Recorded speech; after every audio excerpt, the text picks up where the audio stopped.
আমরা ভবনে পরমেশ্বর পিতার ভবনে আসি, আমাদের নানা রকম অসুবিধা, নানা রকম কষ্ট, কার আর্থিক, কার শারীরিক, কার সাংসারিক, নানা রকম ভাবে আমাদের মধ্যে কি আসে, এই হালতগুলো আসে, কষ্টগুলো আসে।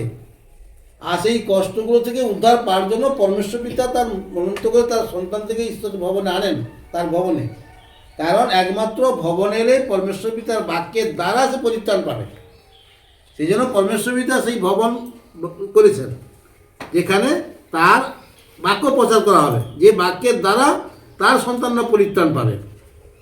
তো আমরা কি করি, পরিত্রাণ পাওয়ার জন্যে একে বলি, ওকে বলি, তাকে বলি, আমারটা করে দাও না, আমাদের প্রার্থনা করে দাও না, বলতে থাকি না, বলি তো।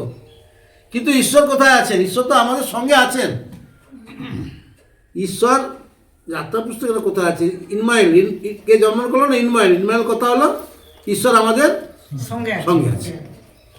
তাহলে ইম্মানুয়েল, পরমেশ্বর পিতা আমাদের সঙ্গে সঙ্গে আছেন। আমরা তাকে সম্মান দিতে পারিনি, বুঝতে পারিনি, ডাকতে পারিনি। কিন্তু আমরা যদি কথা বলি, উনি আমাদের সঙ্গে কথা বলবেন।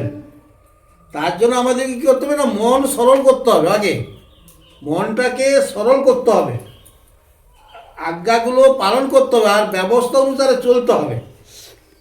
ঈশ্বর আমাদের সঙ্গে আছেন, তিনি কথা বলবেন।